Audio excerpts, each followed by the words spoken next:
katakan, walaupun gunung itu tak berdiri. Saya serahkan kepada Hamba-Nya. Tetap percaya Kau yang punya kuasa. Sekalipun ku dalam lembah gelap, tak mengapa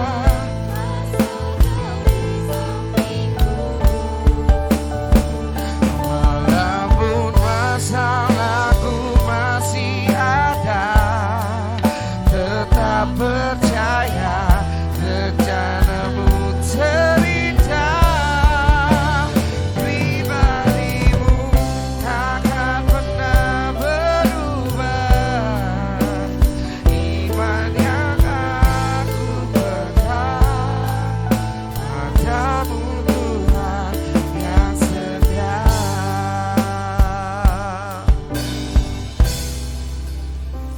Bapa yang baik dalam surga, terima kasih Tuhan buat segala kekuatan yang Kau telah berikan kepada kami pada hari ini. Tuhan, kami berada di tempat ini itu karena kebaikan-Mu Tuhan. Tuhan, kalau misalkan masalah belum selesai dari dalam kehidupan kami Tuhan, di hari ini kami mau percaya Engkau tetap ada bersama dengan kami. Engkau tetap setia berjalan bersama dengan kami, dan Engkau tetap memimpin kami dalam lembah kesesakan kami Tuhan. Berikan kami hikmat Bapa untuk bisa menyelesaikan perkara di dunia ini Tuhan. Dan kami percaya Tuhan Kau begitu mengasihi kami.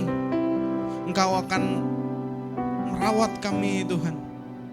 Dan Tuhan, biarkan kami belajar untuk mengontrol rasa khawatir kami, rasa takut kami Tuhan. Dan biarkan Engkau yang bekerja lewat kehidupan kami Tuhan. Kami mau percaya walaupun gak kelihatan Kau tetap bekerja Bapa. Walaupun gak ada jalan Kau akan buat Tuhan untuk kami Tuhan. Tuhan Yesus, kami ucap syukur punya Allah seperti-Mu, Allah yang begitu mengasihi kami, Allah yang begitu peduli dengan kami Tuhan, dan Allah yang memutuskan sampai detik ini berjalan bersama dengan kami. Tuhan Yesus, kami ucap syukur dalam nama Tuhan Yesus. Bapak Ibu yang siap belajar firman Tuhan hari ini, sama-sama kita katakan amin. Amin.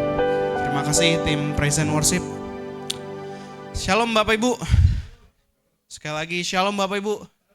Masih semangat untuk beribadah pada pagi hari ini, walaupun kelihatannya ada hujan di pagi hari dan beberapa tempat di Jakarta banjir, tapi saya percaya itu nggak akan mengurangi rasa semangat kita untuk mendengarkan firman hari ini. Amin Bapak Ibu. Sebelum saya memulai, izinkan saya memperkenalkan diri kembali. Nama saya Richard Darmawan. Saya berasal dari Rock Fluid Bapak Ibu. Saya melayani di sana sudah 10 tahun lamanya mungkin. Dan saya mengembalakan anak-anak muda di tempat Rock Fluid itu Bapak Ibu, dan beberapa orang datang ke sini yang mukanya imut-imut ini Bapak Ibu. Dan hari ini saya dipercayakan sama Pak Bun untuk bisa melayani, membagikan sedikit firman yang saya pelajari untuk Bapak Ibu sekalian, dan kita siap sama-sama belajar Bapak Ibu. Dan judul khotbah pada pagi hari ini boleh mungkin ditayangkan? Iya. Judul khotbahnya adalah, boleh ke sebelumnya? Sorry. Ya, judul khotbahnya adalah pilihlah kehidupan antara berkat dan kutuk. Bapak Ibu, siapa di tempat ini yang udah punya resolusi tahun 2026? Sudah ada? Yang belum masih minta Roh Kudus untuk kasih itu sesuatu yang baru. Dan saya percaya di tahun ini Tuhan tetap berjalan bersama dengan kita Bapak Ibu. Dan kita ngerti bahwa di sini sudah ada posternya The Year of Decision. Jadi kita akan belajar penuh di tahun ini untuk memutuskan sesuatu Bapak Ibu. Dan di awal tahun kita langsung dapat pembelajaran, boleh next, dari ayat Ulangan 30 ayat 19. Aduh, sorry Bapak Ibu, saya kasih fontnya agak kekecilan ya. Jadi saya bacain buat Bapak Ibu, aku memanggil langit dan bumi menjadi saksi terhadap kamu pada hari ini, kepadamu kuperhadapkan kehidupan dan kematian. Berkat dan kutuk, pilihlah kehidupan supaya engkau hidup, baik engkau maupun keturunanmu, dengan mengasihi Tuhan Allahmu, mendengarkan suaranya dan berpaut padanya. Sebab hal itu berarti hidupmu dan lanjut umurmu untuk tinggal di tanah yang dijanjikan Tuhan dengan sumpah kepada nenek moyangmu, yakni kepada Abraham, Ishak dan Yakub, untuk memberikan kepadanya mereka. Sorry, saya ada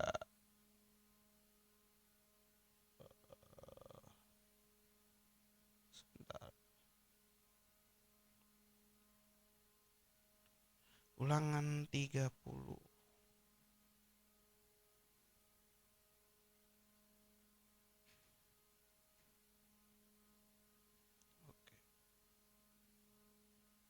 Oke, sebenarnya ayatnya cuma sampai baik engkau maupun keturunanmu Bapak Ibu. Jadi di Ulangan 30 ayat 19 ini adalah khotbah terakhir Musa sebelum Musa meninggalkan bangsa Israel. Jadi ini lagi di tanah Moab Bapak Ibu. Tanah Moab itu adalah tanah transisi antara Mesir dan Kanaan yang sebelumnya adalah Sungai Yordan. Jadi di sini adalah tempat di mana bangsa Israel harus memilih antara berkat atau kutuk Bapak Ibu. Dan kita ngerti bahwa semua manusia ketika kita hidup, kita diberikan pilihan. Ketika kita bangun, kita mau langsung baca firman atau baca sosial media. Kalau anak muda ya kan ngecek biasanya siapa nih yang like postingan saya. Udah berapa banyak, 100, 1000, 2000, 3000. Atau apakah yang akan kita lakukan pas di pekerjaan nanti, kita akan susun jadwal apa yang harus kita kerjakan. Dan itu semuanya sekali lagi itu tentang pilihan. Dan bangsa Israel berdiri di Moab sebelum tanah perjanjian, sebelum janjinya digenapi.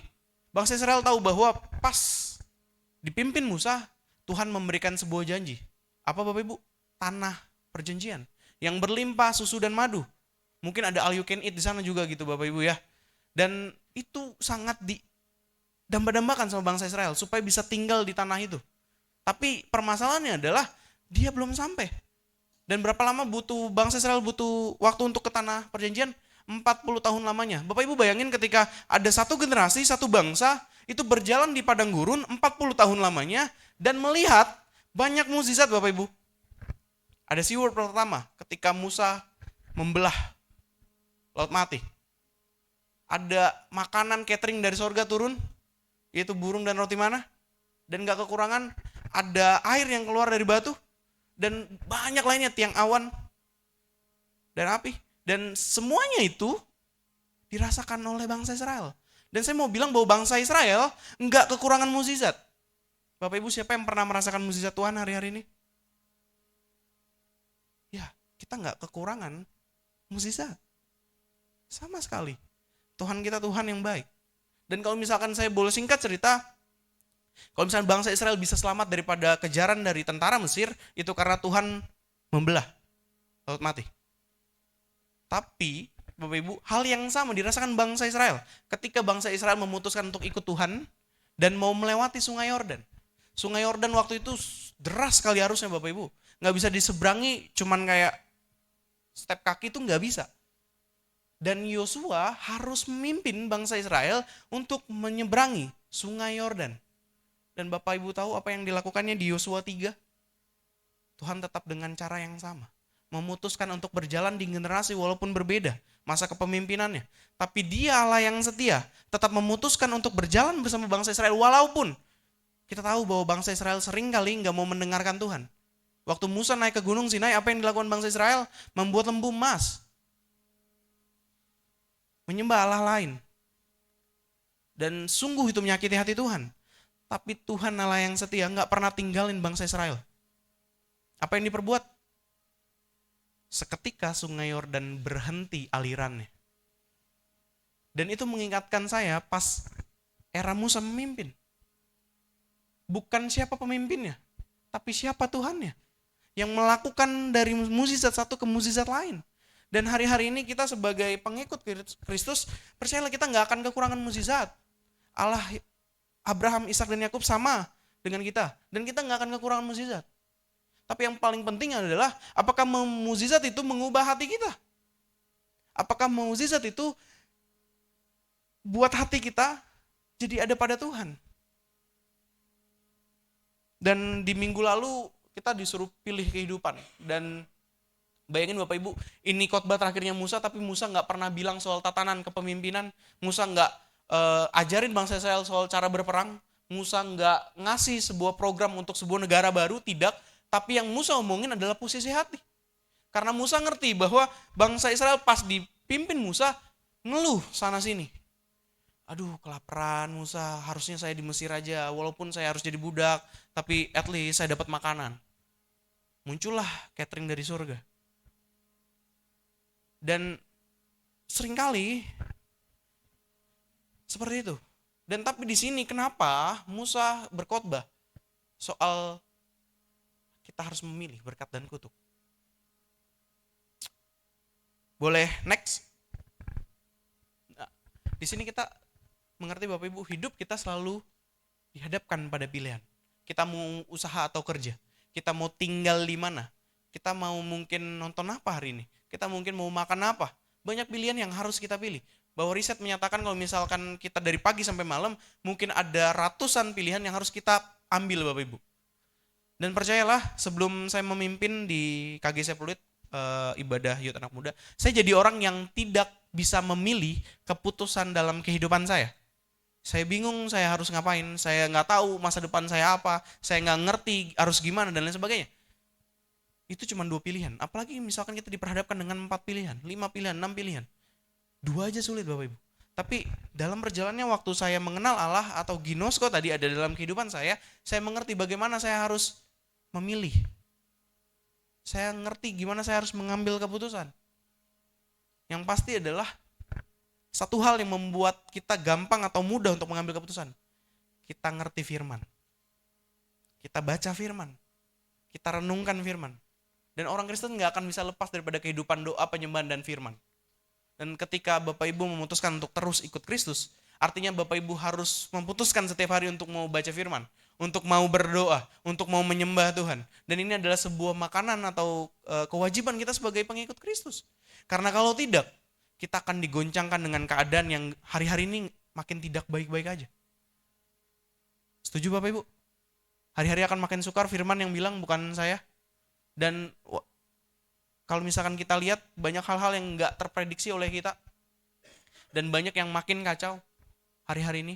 Tapi ajaibnya adalah Tuhan yang sama akan memutuskan berjalan bersama dengan kita. Dia gak janjikan kenyamanan waktu di Matius 28 ketika dia mau naik ke sorga. Tapi dia janjikan satu, yaitu penyertaan. Aku akan menyertai kamu hingga akhir zaman. Itu berita baik buat kita semua Bapak Ibu.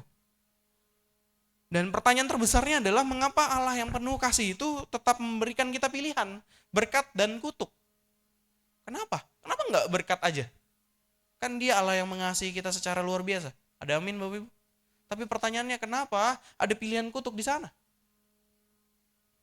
Yang kita harus pahami dan mengerti adalah Bapak Ibu, yang pertama adalah berkat bukan hak, tapi anugerah. Seringkali ketika kita jadi orang Kristen, kita merasa bahwa doa kita harus didengar Tuhan. Bahwa puasa kita, ketika kita puasa, kita harus meminta sesuatu. Dan Tuhan harus kasih itu. Jadi Bapak Ibu, sebelum saya jadi pengikut Kristus 11 tahun yang lalu, saya dari Buddhis Bapak Ibu. Jadi seringkali keluarga besar saya ketika meminta sesuatu, dia harus memberikan sesuatu terlebih dahulu.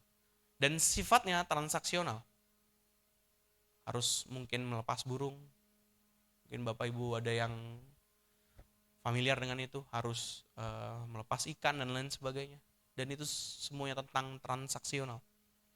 Dan yang mengubahkan hati saya adalah ketika saya ngerti bahwa ada satu pribadi yang korbankan hidupnya buat saya. Dan saya ngerti bahwa pribadi itu sungguh mengasihi saya. Dan harusnya karena hal itu saya mau lakukan firman secara sukarela. Saya mau mengampuni karena saya telah diampuni. Saya mau mengasihi karena saya telah dikasihi, bukan untuk dikasihi. Dan kita ngerti Bapak Ibu, berkat itu dari bahasa asli yang diberikan. Yang diberikan, artinya itu anugerah. Mungkin kita bisa minta sesuatu. Tapi kalau misalkan enggak, apakah hati kita tetap ada untuk Tuhan? Tuhan, saya pengen rumah di BSD lantai 3, parkirannya ada 2 mobil. Tapi seandainya kalau nggak dikasih sama Tuhan, apakah hati kita masih tertuju kepada Dia? Apakah hati kita masih milik Tuhan? Dan makanya di Alkitab seringkali lawannya Tuhan bukan Allah lain, tapi apa? Mamun atau uang. Di situ, di mana hatimu berada, disitulah hartamu berada. Di mana hartamu berada, disitulah hatimu berada. Jadi sekali lagi Bapak Ibu, berkat itu bukan sebuah hak yang harus kita tuntut daripada Tuhan, tapi itu diberikan secara sukarela oleh Tuhan. Dan kabar baiknya adalah Tuhan sungguh rindu memberkati kita anak-anaknya. Dia juga bilang kan, kalau Bapak yang di dunia ini tahu kasih roti atau kasih batu, apalagi Bapa yang di sorga. Dan kenapa kita hari-hari ini terlalu khawatir bagaimana kehidupan kita nanti. Dan satu hal yang kita perlu tahu juga Bapak Ibu, manusia berdosa pada dasarnya berada di bawah kutuk. Jadi untuk bisa hidup dalam berkat, itu adalah sebuah pilihan atau anugerah yang Tuhan Yesus berikan buat setiap kita. Yang kalau nggak diberikan ya udah hidup kita cuman kutuk. Karena dosa tadi dari Adam dan Hawa, karena dosa yang kita lakukan. Dan itu yang akan membebani hidup kita sebenarnya. Dan kutuk itu melekat karena dosa, bukan karena Allah kejam. Jadi kutuk itu bukan dari Allah Bapak Ibu, kutuk itu karena akibat dosa. Jadi seringkali kita merasa bahwa kalau misalkan kita mungkin skip ibadah, ya kan, tidak datang ibadah hari Minggu karena sebuah kesibukan atau apapun hal major lainnya, ataupun tidak lupa berdoa, lupa baca Alkitab, kita merasa bahwa hidup kita dikutuk. Tidak, Tuhan tidak mengutuk anak-anaknya. Kutuk ini berasal daripada dosa. Jadi sekali lagi, Tuhan gak jahat. Tapi seringkali ketika kita dapat masalah, kita baca Alkitab, seringkali kok kayaknya Tuhan musuhin kita. Kok kayaknya Tuhan tinggalkan kita. Kok kayaknya Tuhan gak peduli lagi sama kita. Kok kayaknya Tuhan gak mengasihi kita. Seringkali itu yang terlintas di kepala kita kan. Tapi Tuhan sesekalipun tidak akan meninggalkan kita. Dia Allah yang setia. Bapak Ibu, ada karakter Allah. Dia harus adil. Dia kudus, dan dia bukan penuh kasih, dia adalah kasih. Jadi jangan salah, dia kudus, dia adil, dan dia adalah kasih. Dan bagaimana caranya dia tetap mengasihi dan tetap harus adil. Nanti kita akan bahas. Yang kedua, pilihan berkat adalah wujud kasih karunia Allah. Jadi kalau misalkan hari-hari ini kita terima berkat Tuhan, itu adalah kasih anugerah yang Allah berikan dalam kehidupan kita. Ada amin Bapak Ibu? Masih ada yang rasakan berkatnya hari-hari ini? Amin. Dan Allah itu setia. Dan dia akan terus memberkati kita. Dia sangat rindu untuk memberkati kita. Dan satu-satunya yang bisa saya belum kesini, sorry Kak, boleh ke slide berikutnya. Ya. Dan satu-satunya saya bisa bilang yang mewakili berkat Tuhan adalah keselamatan yang kita terima sebagai orang percaya. Dan itu adalah salah satu the greatest blessing yang bisa kita terima daripada Tuhan, yang Tuhan udah buat untuk kita, dan Allah menawarkan kita sebuah jalan keselamatan bagi manusia yang berdosa.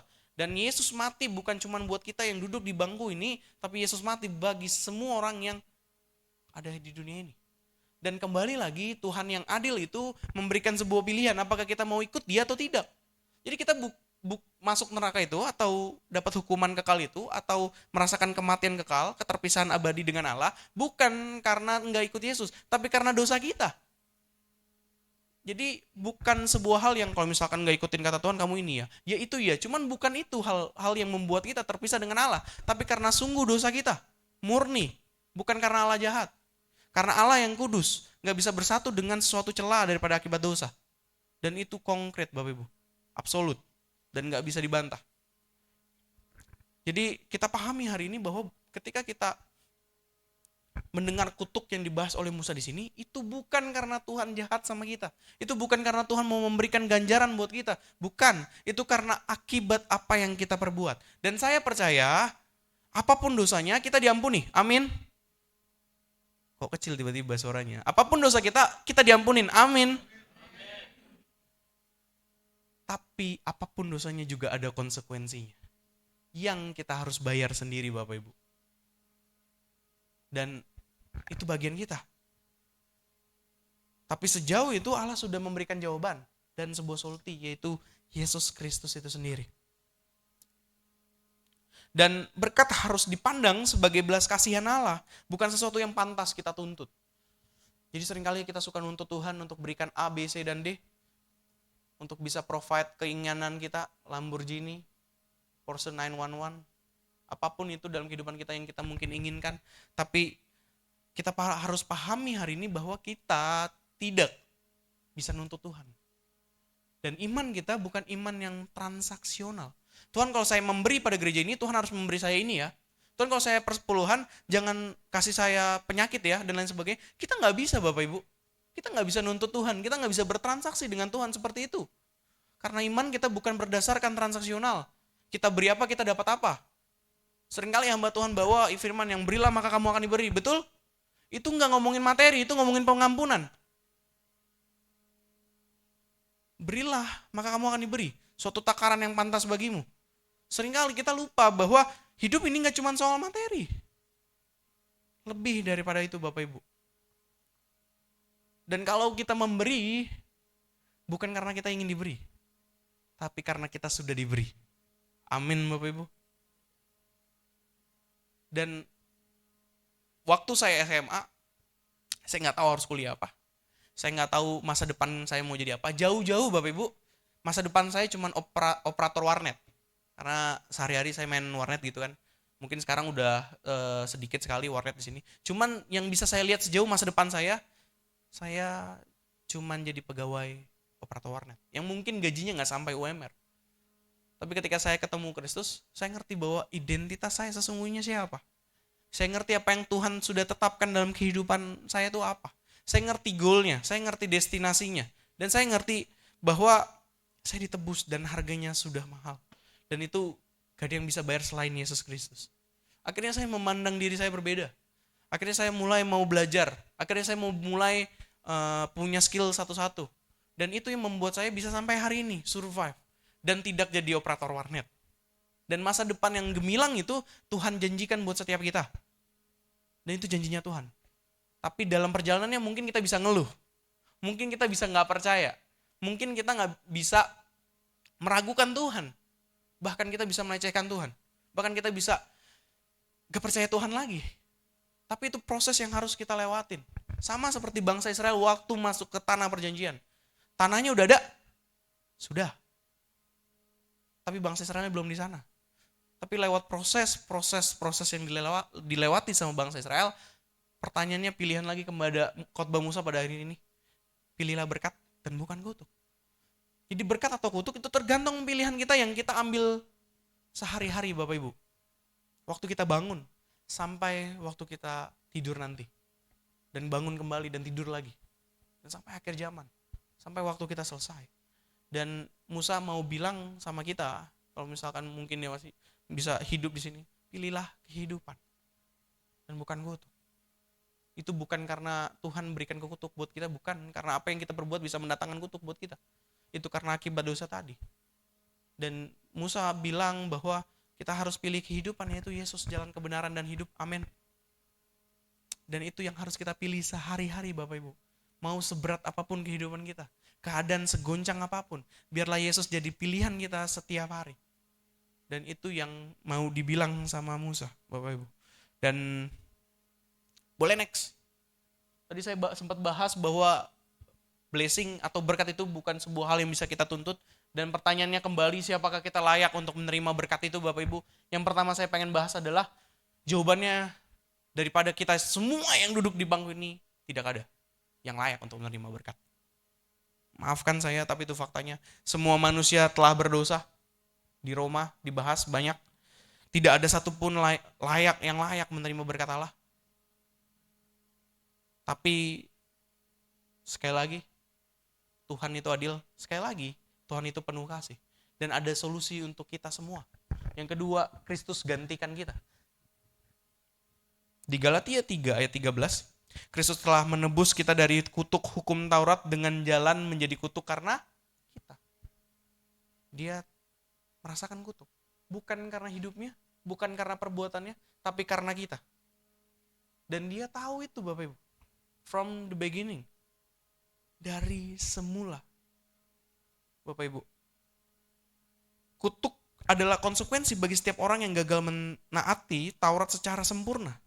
Yang berarti kutuk Taurat sama dengan hukuman dosa di hadapan Allah. Sebab waktu Yesus berdoa daripada di Taman Getsemani, dia bilang kalau misalkan cawan ini boleh berlalu daripada aku, tapi biarlah kehendakmu yang jadi. Sengeri itu Bapak Ibu.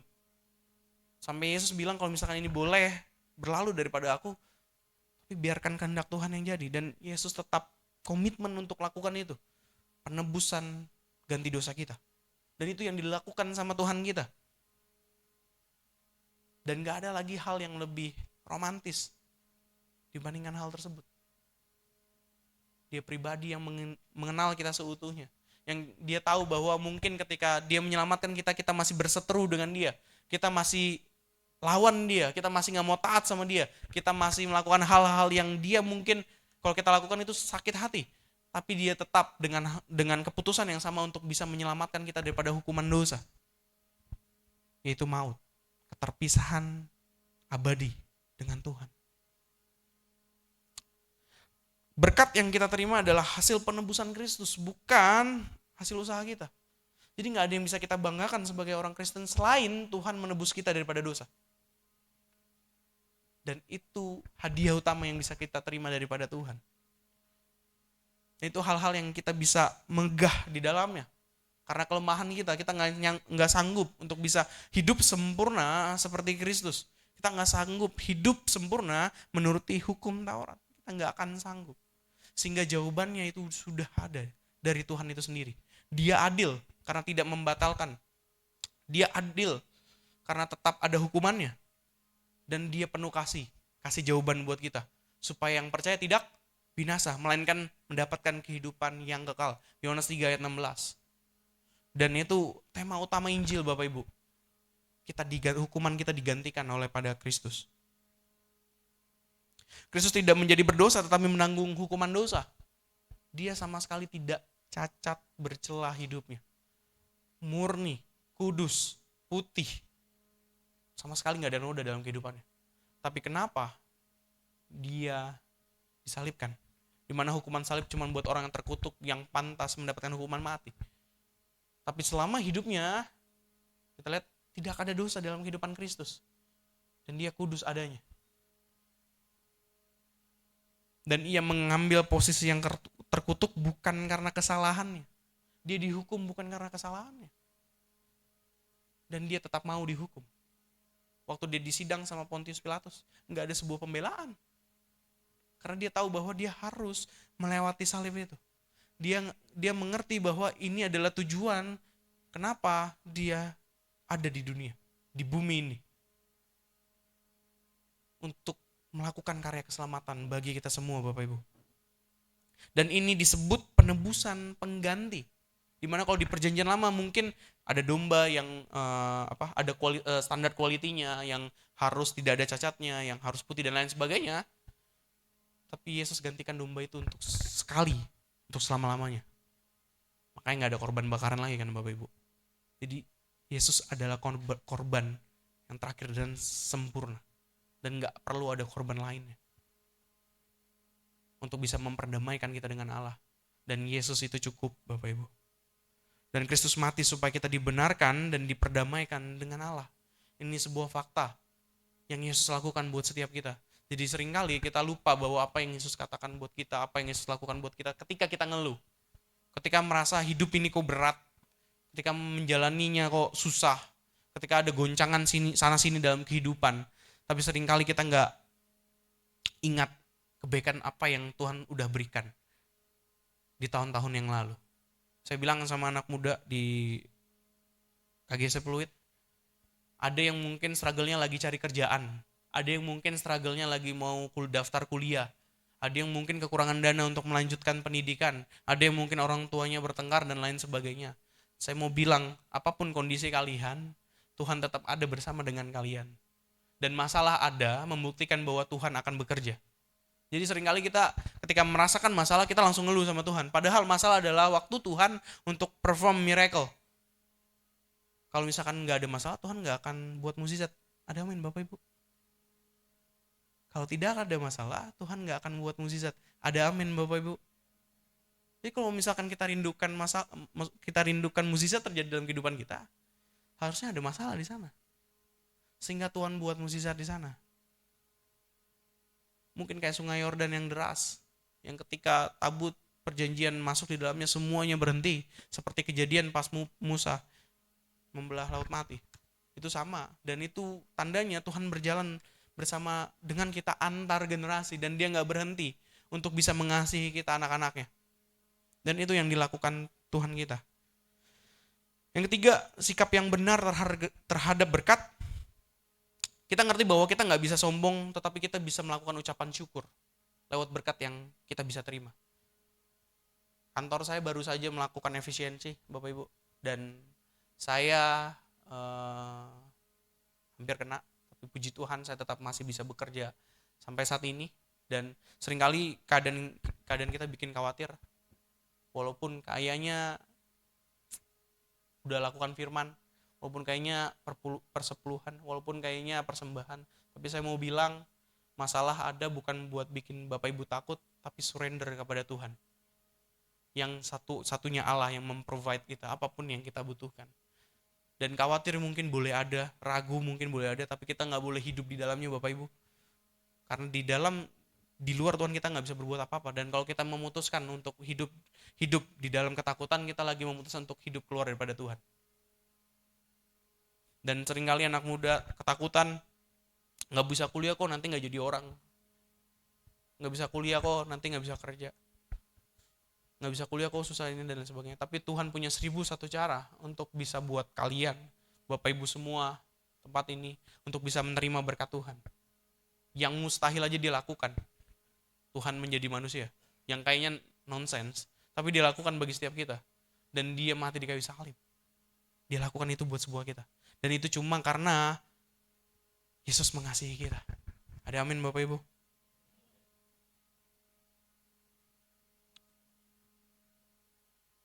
Dan boleh next. Bapak Ibu, kita mengerti bahwa kita cuman penata layanan, bukan pemilik berkat itu. Dan kalau misalkan kita dititipkan sesuatu oleh Tuhan, rawat itu baik-baik, jaga itu baik-baik, dan manfaatkan itu baik-baik. Dan saya mau bilang bahwa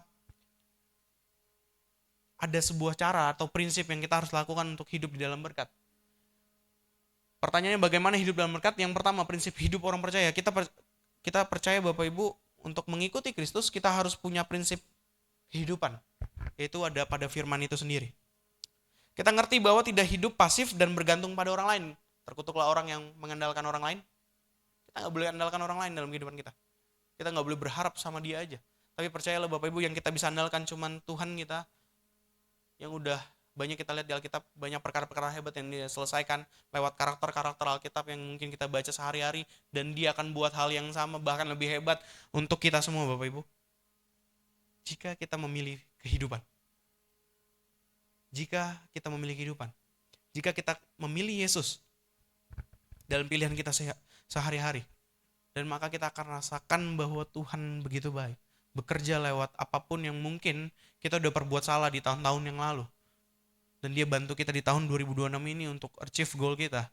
Untuk mungkin membuat kita posisinya jadi lebih baik. Dan itu kerinduan Bapa kita di sorga, Bapak Ibu. Yang kedua, Tuhan memanggil kita untuk bekerja, bertumbuh, dan memberi. Boleh next dulu, Kak. Efesus 4 ayat 28. Ini adalah tulisan Paulus untuk jemaat di Efesus. Orang yang mencuri, janganlah ia mencuri lagi, tetapi baiklah ia bekerja keras dan melakukan pekerjaan yang baik dengan tangannya sendiri, supaya ia dapat membagikan sesuatu kepada orang yang berkekurangan. Kita ngerti bahwa ketika kita mau terima berkat, kita nggak bisa diam aja. Kita harus bekerja, mengusahakan sesuatu. Dan yang Paulus mau sampaikan di Efesus 4 ayat 28 ini adalah, yang mungkin tadinya kita bisnis aneh-aneh, yang tadi mungkin kita kerja underperform, yang mungkin kita buat banyak kesalahan sama orang lain, tapi di tahun yang baru ini, di 2026 ini, biarkan kita memilih kehidupan atau memilih sesuatu yang benar berdasarkan firman Tuhan. Dan orang yang mencuri janganlah ia mencuri lagi, ini bukan sebuah hal heran bagi orang percaya, tapi ini harus jadi hal mutlak. Karena siapa yang percaya Kristus, dia pasti akan diubahkan. Saya nggak pernah lihat orang Kristen dalam kehidupannya ketika ada Roh Kudus di dalamnya hidupnya tetap sama aja. Amin. Saya nggak pernah lihat orang Kristen ketika mau dibaptis hidupnya akan terus sama aja. Dan sebuah perubahan itu harus kita usahakan, Bapak Ibu, yang pasti berjalan bersama dengan Roh Kudus. Itu sebabnya Roh Kudus, rohnya yang kudus itu ada di dalam setiap kita. Supaya ketika kita baca firman, ada sesuatu masalah di depan kita, Roh Kudus ingatkan. Tadi baru baca soal ucapan syukur. Kayaknya kita harus mengucap syukur deh. Banyak hal-hal seperti itu yang harusnya terjadi dalam kehidupan orang percaya. tetapi ia baiklah ia bekerja keras dan melakukan pekerjaan baik dengan tangannya sendiri. Ini bukan cuma behaviornya yang berubah, tapi pola pikirnya berubah. Kenapa? Karena di akhir dibilang supaya ia dapat membagikan sesuatu kepada orang yang berkekurangan. Kita nggak diajarin sama Tuhan kita jadi orang pelit. Kita nggak diajarin sama Tuhan kita untuk ngekep semua harta. Dan kita ngerti bahwa kita harus menjadi saluran berkat. Amin. Dan hal ini harus kita lakukan. Dan salah satu karakter Kristus adalah murah hati. Kalau Bapa kita yang di sorga murah hati dan kita enggak, dipertanyakan Bapa kita siapa? Saya kalau misalkan Bapak Ibu ke suatu mungkin rumah teman saya atau mungkin bertamu dan lain sebagainya, selalu dibilang, ih mirip bapaknya, karena muka saya memang literally mirip bapak gitu. Tapi apakah kita sebagai orang Kristen ketika kita kenalan sama orang lain, apakah ketika kita berbisnis sama orang lain, kita dikenal sebagai orang Kristen yang mirip Kristus? Itu harus menjadi kerinduan kita bersama. Kenapa? Karena selain firman Tuhan suruh, kita bertumbuh di dalam gereja yang namanya Rock, representative of Christ Kingdom, perwakilan kerajaan Allah di bumi ini. Artinya Bapak Ibu setiap yang duduk di sini mewakilkan Allah dimanapun Bapak Ibu berada. Dan saya ngerti bahwa kita punya garis depan kita masing-masing, tempat usaha kita, tempat di mana kita mengkaryakan sesuatu, tempat di mana kita mencari uang, pekerjaan kita, di kantor kita, mungkin ada beberapa yang kuliah, tempat di mana kita emban pendidikan. Dan dimanapun kita harus mewakilkan Allah. Kita harus mewakilkan Kristus. Yang artinya, hidupnya harus serupa dengan Kristus. It's non-negotiable. Tiga itu tidak mungkin adanya karakter Kristus dalam kehidupan kita. Karena rohnya tidak kita kasih makan.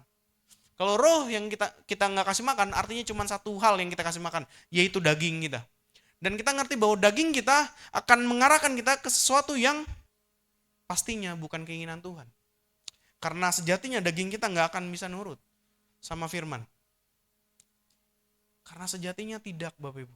That's why kenapa ada Roh Kudus dalam kita, supaya kita bisa melakukan hal-hal yang menjadi urusan Bapa kita di sorga. Dan John Piper, pembicara di luar Bapak Ibu, bilang seperti ini Bapak Ibu. Kita tidak bisa hidup sebagai orang Kristen tanpa dikenal sebagai pribadi yang hidup benar di hadapan Tuhan. Itu nggak mungkin. Jadi sesekali kita nggak bisa disebut orang Kristen kalau misalkan kita nggak lakukan firman dalam kehidupan kita. Dan Paulus bilang yang sama. Ketika aku memutuskan untuk bisa ikut Kristus, biarlah Kristus yang hidup, bukan aku. Dan ini bukan, sekali lagi, ini bukan sebuah level kerohanian di mana harus pelayanan mimbar dulu baru bisa ngomong seperti itu. Enggak, Bapak Ibu. Tapi ketika kita sekali memutuskan percaya kepada Kristus, di saat itulah Yesus hidup di tengah-tengah kita. Dan biarlah responnya seperti Kristus. Dan biarlah cara pandangnya seperti Kristus. Dan keputusannya Kristus. Bapak Ibu, saya mau bilang kalau misalkan kita nggak dewasa rohani dalam firman atau dalam Kristus, keputusan yang kita ambil pasti kanak-kanakan. Ketika kita nggak memiliki kedewasaan rohani dalam kehidupan kita, keputusan yang kita ambil itu sangat wajar kalau misalkan itu kekanak-kanakan, itu egois, itu mikirin diri sendiri. Dan itu cuman karena kedewasaan rohani, Bapak Ibu. Yang B, ada 3 respon praktis dalam lembah keputusan. Yang pertama adalah bertobat. Bertobat ini bukan cuman orang yang mencuri janganlah ia mencuri lagi. Itu buah pertobatan. Orang yang menipu jangan menipu lagi, itu buah pertobatan. Tapi pertobatan yang sejati adalah ketika cara pikir kita berubah. Seperti yang dilakukan sama Paulus ini. Tetapi baiklah ia bekerja. Dari orang yang mencuri, dia nggak mencuri tapi dia bekerja. Dan tadinya mungkin orang yang bekerja buat hidup sendiri, enggak. Tapi dia lanjutkan untuk membagikan sesuatu kepada orang lain. Ini pertobatan sejati Bapak Ibu. Karena pola pikirnya shifting. Berubah. Dan ini yang perlu kita kerjakan dan nembakan sehari-hari dalam kehidupan kita. Enggak cuman dari tadinya lakukan hal jahat, tapi ke hal baik. Enggak cuman itu. Tapi ada sebuah metanoia. Atau pertobatan itu sendiri. Perubahan pola pikir. Saya ngerti bahwa untuk berubah gampang. Yang susah untuk tetap berubah. Untuk bangun pagi di tahun 2026 mudah. Bagi beberapa anak muda. Tapi untuk bangun di hari kedua, ketiga, seminggu setelahnya, itu hal yang sulit. Jadi Bapak Ibu, dalam kehidupan ini kita harus tetap berubah. Itu nge-challenge kita untuk bisa setiap hari serupa dengan Kristus.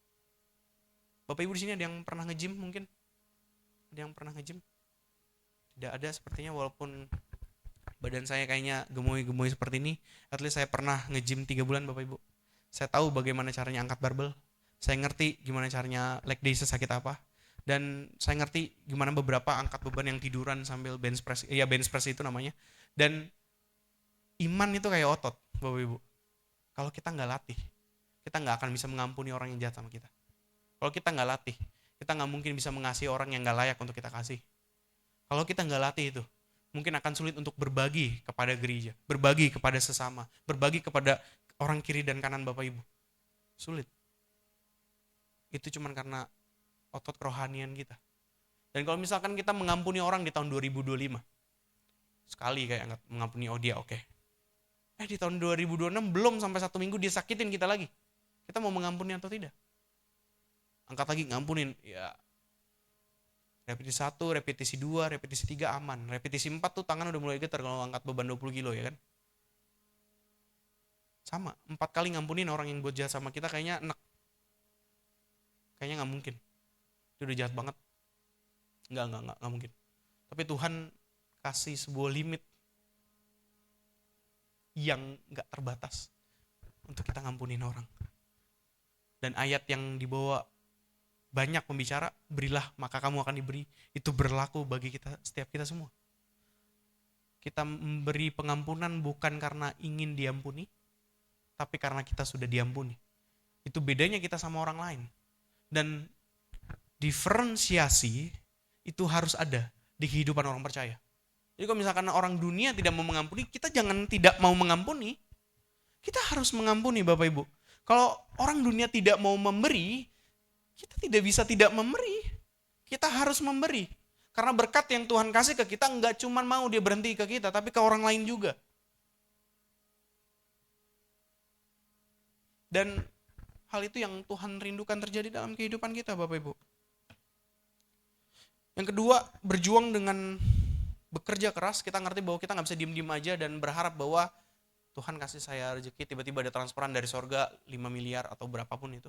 Kita gak bisa. Dan kita ngerti bahwa kita harus kerjakan sesuatu untuk kehidupan kita. Dan Firman bilang, orang yang malas biarlah dia tidak makan. Dan malas bukan sebuah karakter Kristus.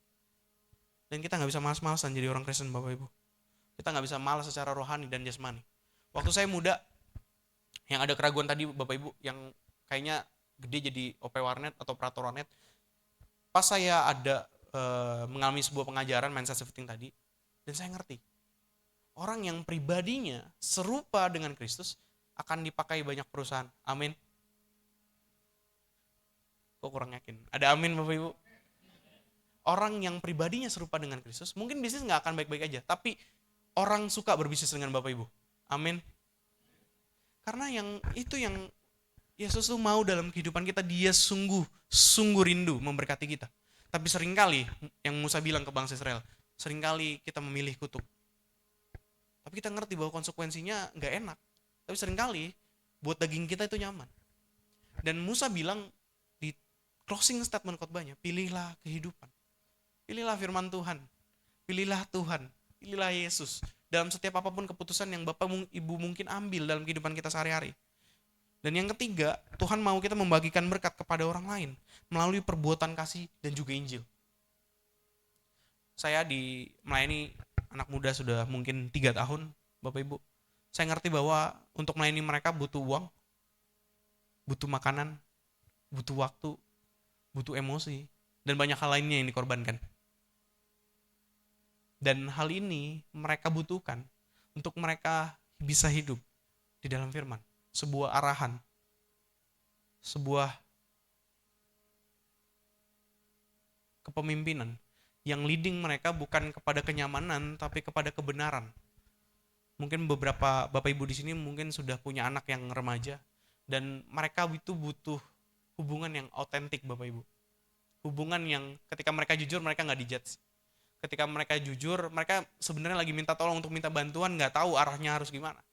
Dan kalau misalkan ketika mereka mau jujur, kita harus appreciate itu, karena nggak gampang buat mereka jujur ketika mereka salah lakukan segala sesuatu.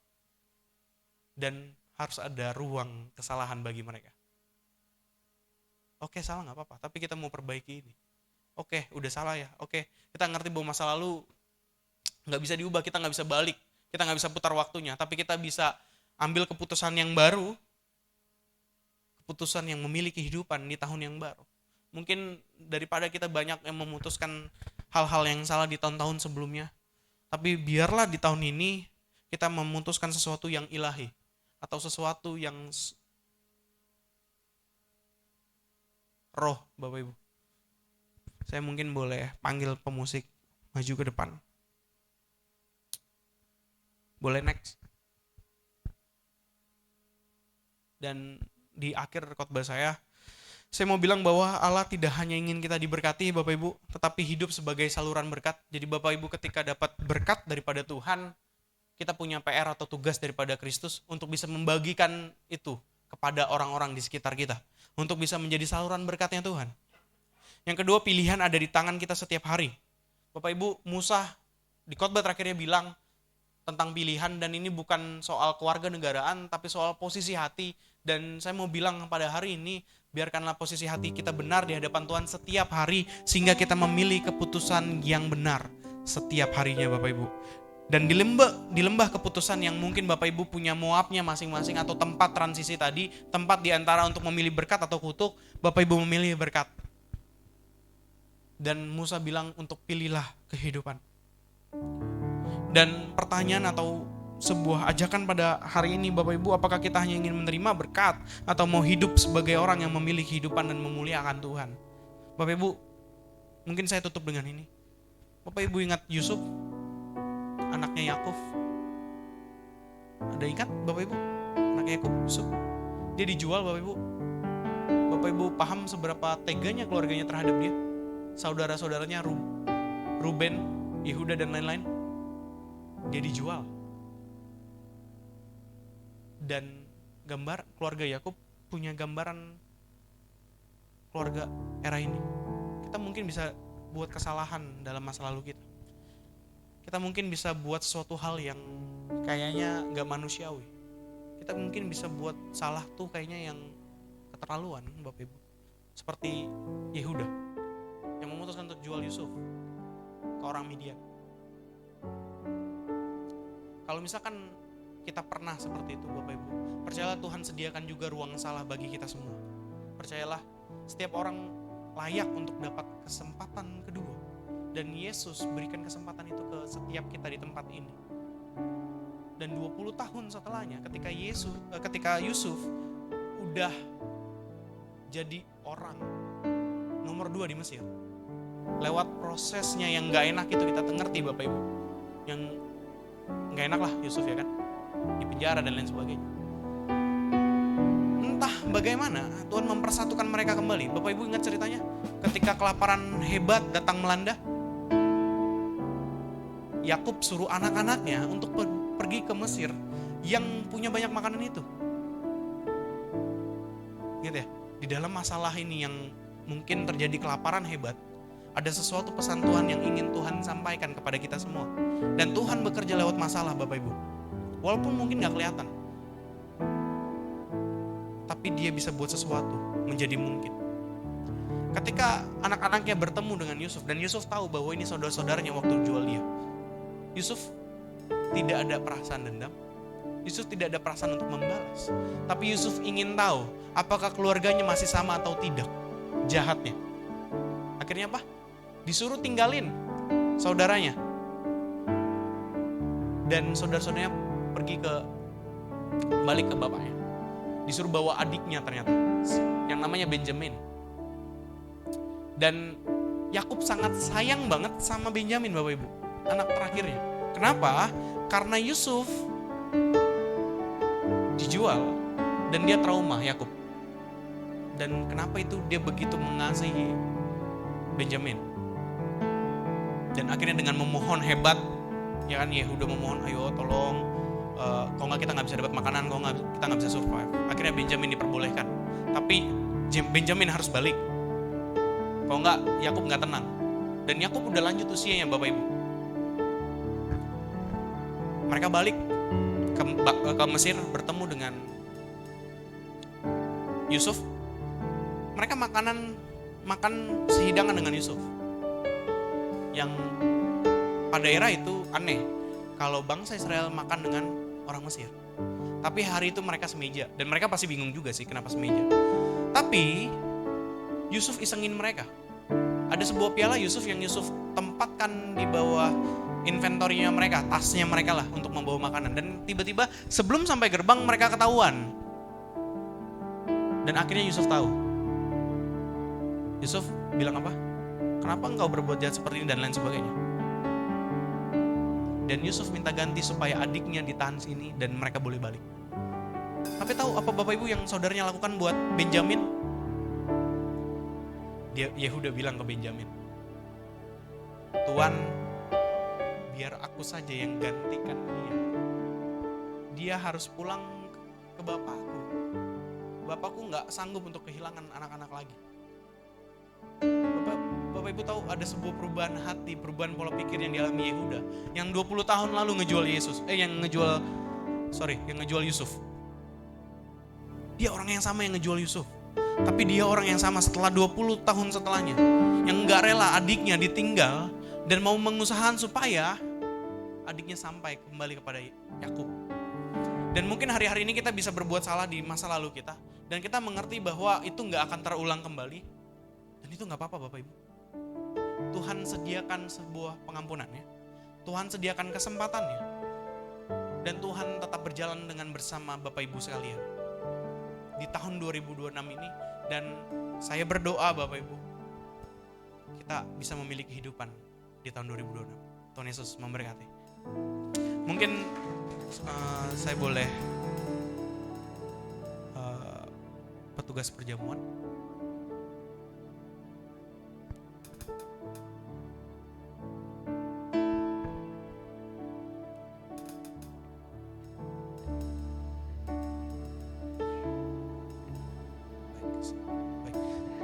Bapak yang baik dalam sorga, Tuhan terima kasih buat firman hari ini Bapak. Biarkan apa yang anak-Mu bagikan ini bisa menjadi rema bagi setiap kita di ruangan ini Tuhan.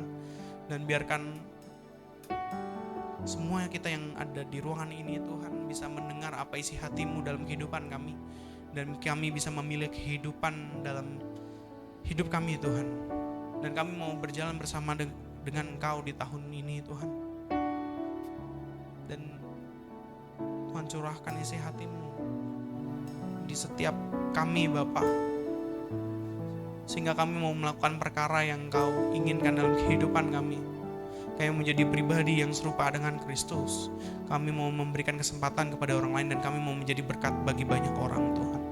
Tuhan, kalau sebentar kami masuk pada perjamuan kudus, Kau berkati setiap kami Tuhan. Terima kasih buat segala pengorbanan yang telah Engkau berikan Bapa. Sebuah pergantian posisi Tuhan. Tuhan, kami kagum akan Kau, kami sungguh berterima kasih Bapa, karena pengorbanan-Mu yang begitu mulia dan indah Engkau sediakan bagi kami Tuhan. Tuhan Yesus, kami ucap syukur punya Allah yang seperti Engkau. Terima kasih Tuhan, haleluya, amin. Boleh dibagikan Bapak. Karena salib-Mu ku hidup, karena salib-Mu menang. Engkau yang berkuasa, sanggup untuk melakukan mujizat-Mu. Karena salib-Mu ku hidup. Bagi setiap kita yang sudah menerima perjamuan, saya jemput kita semua boleh bangkit berdiri. Ku menang, Engkau yang berkuasa, sanggup untuk melakukan mujizat-Mu di hidupku. Bapak Ibu sudah dapat roti dan kita angkat tinggi-tinggi. Pada malam sebelum Tuhan Yesus disalibkan, Tuhan makan dan minum dengan murid-muridnya di dalam 1 Korintus 11 ayat 23-24. Sebab apa yang telah kuteruskan kepadamu, aku terima dari Tuhan, yaitu bahwa Tuhan Yesus pada malam waktu ia diserahkan mengambil roti, dan sesudah itu ia mengucap syukur atasnya. Ia memecah-mecahkan dan berkata, inilah tubuhku yang diserahkan bagi kamu. Perbuatlah ini menjadi peringatan akan aku. Apakah Bapak Ibu percaya roti yang kita angkat tinggi-tinggi ini adalah lambang persekutuan kita dengan tubuh Kristus? Makanlah dalam nama Tuhan Yesus.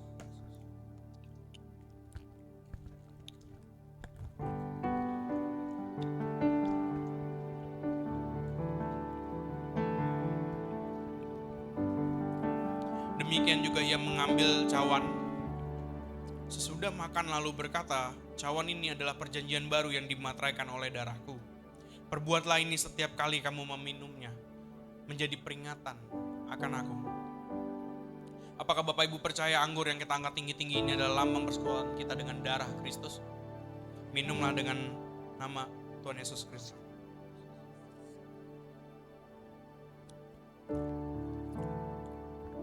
Mari kita sembah Dia, Bapak Ibu. Terima kasih Tuhan. Terima kasih. Kau gantikan kami kayu salib, Bapak. Kami ucap syukur buat kebaikan dalam kehidupan kami, Bapak. Kau tetap setia, berjalan bersama dengan kami, Tuhan. Terima kasih buat pengorbanan yang indah Engkau sediakan bagi kami, Bapak. Terima kasih buat pengampunan yang Kau sediakan bagi kami, Tuhan. Kami mengerti bahwa Engkau begitu mengasihi kami. Kami mengucap syukur akan hal itu, Tuhan. Dan Tuhan, kalau boleh hari ini kami belajar bahwa berkat adalah apa yang Engkau berikan buat kami, dan bukan itu hal yang layak untuk kami tuntut, Tuhan. Dan Tuhan, kami berdoa, Bapa, Engkau pimpin kami untuk menjadi serupa dengan anak-Mu yang tunggal, Yesus Kristus. Tuhan, boleh kami bisa rasakan hadirat-Mu setiap hari. Kami mengucap syukur akan hal itu, Tuhan. Terima kasih buat segala berkat, nikmat, sukacita, damai sejahtera yang Kau sediakan bagi kami di tempat ini, Tuhan. Terima kasih, Yesus. Dalam nama Tuhan Yesus, Bapak Ibu yang sudah diberkati, sama-sama kita katakan amin. Saya persilakan duduk kembali. Puji nama Tuhan. Tiba saatnya kita akan memberikan yang terbaik bagi pekerjaan Tuhan di tempat ini. Tapi sebelum itu, izinkan kami berkenalan dengan Bapak Ibu Saudara semua yang baru pertama kali hadir. Adakah? Tidak ada, berarti semua ada? Sebelah mana? Oh ya, kasih tepuk tangan dulu yuk yang paling meriah. Selamat datang di tempat ini. Biarkan berkat Tuhan sama tercurah buat Bapak Ibu Saudara yang baru pertama kali datang di tempat ini. Dan terima kasih untuk firman-Nya. Kalau aku biasa panggilnya apa? Bro Richard ya. Tuhan Yesus memberkati. Biarkan Tuhan pakai semakin luar biasa lagi di dalam Tuhan. Oke, tiba saatnya kita akan memberikan yang terbaik. Kita bersatu di dalam doa.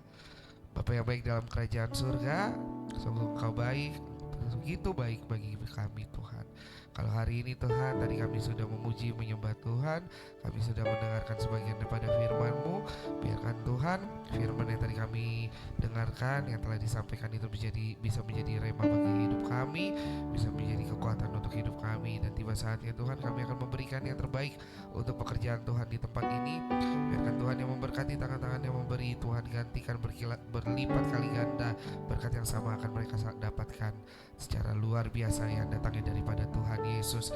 Inilah doa kami berucap syukur dan kami siap memberi hanya di dalam nama Yesus. Sebagai jemaat Tuhan yang siap memberi, sama-sama katakan amin. Persembahan bisa ditransfer melalui QRIS yang tertera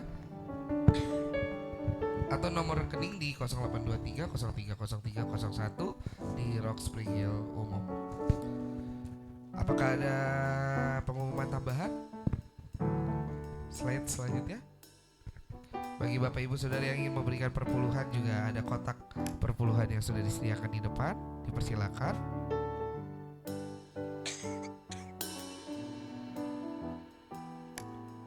Bagi yang ingin memberikan perpuluhan juga QRIS-nya ada, di nomor rekeningnya juga tertera dengan nama Spring Hill Perpuluhan. Oke, ada pengumuman tambahan atau tidak dari pengerja di tempat ini?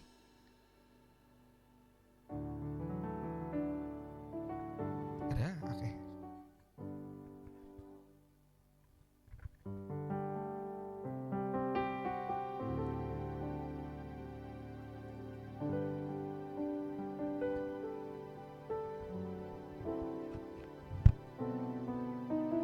Shalom.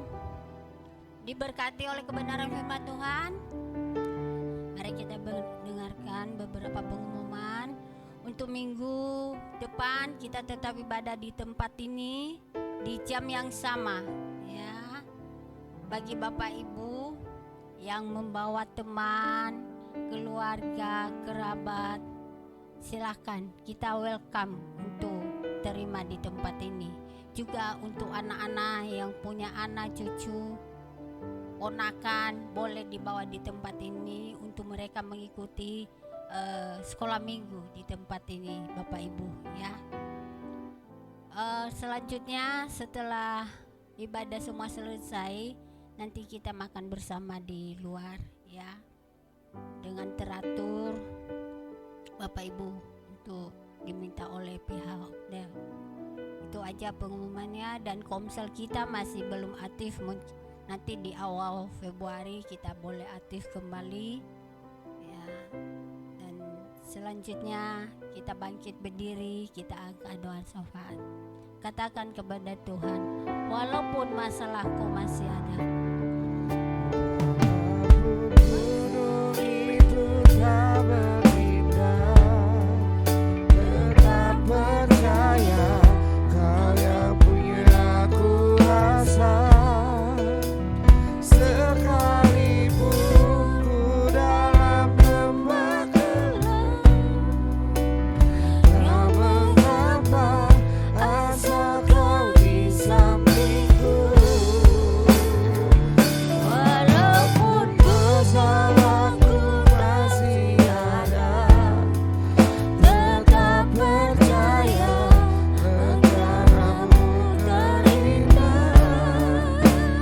Iman yang takkan pernah berubah, iman yang aku pegang padamu Tuhan yang setia.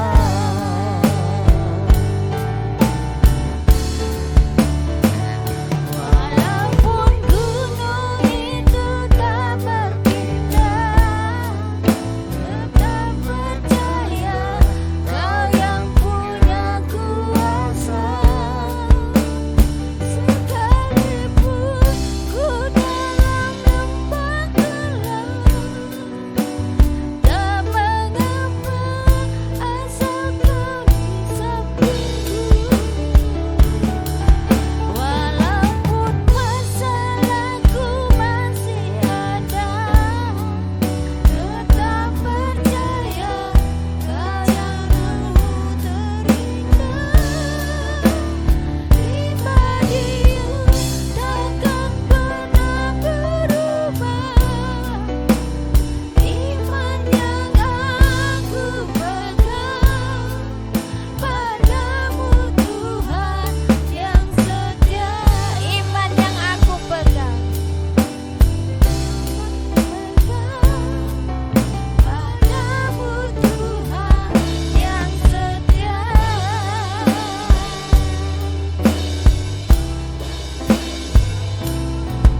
Padamu Tuhan yang setia. Benar ya Bapa, iman kami penuh hanya di dalam Yesus Kristus Tuhan kami, yang telah menyelamatkan hidup kami, yang telah mengampuni segala dosa kami. Terima kasih Bapa buat penyertaan-Mu sepanjang ibadah kami di tempat ini. Sekalipun banyak rintangan perjuangan kami pada siang hari ini, tetapi kami percaya Tuhan kami Tuhan yang hidup, Tuhan yang ajaib, Tuhan yang berdaulat, yang berkuasa atas hidup kami, sehingga ibadah ini bisa terlaksana oleh karena Engkau ada di tengah-tengah kami Bapa. Terima kasih, terpujilah nama-Mu Tuhan. Kami bersyukur untuk kebenaran firman-Mu yang telah kami dengar pada siang hari ini. Biarlah Tuhan Engkau membalaskan seluruh jerih lelah hamba-Mu yang telah menyampaikan kepada kami kebenaran firman-Mu. Saudara kami Richard ya Bapa, biarlah hikmat Tuhan, otoritas Allah, pewahyuan yang daripada Tuhan Engkau tambahkan kepada hamba-Mu lebih dan lebih lagi. Biarlah di setiap dia menyampaikan kebenaran firman-Mu, di mana saja Engkau membawanya, nama Tuhan yang ditinggikan, yang dimuliakan dalam kehidupannya. Setiap pelayanan yang Tuhan percayakan kepada hamba-Mu, Engkau juga memberkati ya Bapa, untuk menjadi hormat kepujian bagi nama-Mu. Apapun yang dia kerjakan, Engkau buat berhasil di dalam nama Tuhan Yesus Kristus. Terima kasih Bapa, Engkau membawa hamba-Mu Richard lebih tinggi lagi, semakin tinggi dan tidak pernah turun di dalam nama Yesus. Terima kasih buat kehadiran seluruh jemaat-Mu pada siang hari ini. Biarlah Tuhan memberkati seluruh jemaat-Mu. Mereka yang datang dengan penuh pergumulan, Tuhan memberikan jalan keluar dan jawaban bagi mereka. Mereka yang datang dengan berbagai sakit penyakit, Tuhan jamah dan urapi sehingga mereka mengalami kesembuhan yang daripada Tuhan. Terima kasih Bapa, kami bersyukur atas kehadiran seluruh jemaat-Mu. Dan kami berdoa untuk semua jemaat-Mu yang mengalami kebanjiran Tuhan pada siang hari ini. Tuhan, Engkau yang memberi kekuatan, memberi kemenangan bagi mereka. Dalam nama Yesus, Engkau memelihara kehidupan mereka, Engkau menjaga ya Bapa, sehingga bisa mereka melewati setiap banjir ini. Dalam nama Yesus Tuhan, terpujilah nama-Mu kekal untuk selama-lamanya. Inilah doa kami pada siang hari ini. Kami siap menerima berkat lewat hamba-Mu.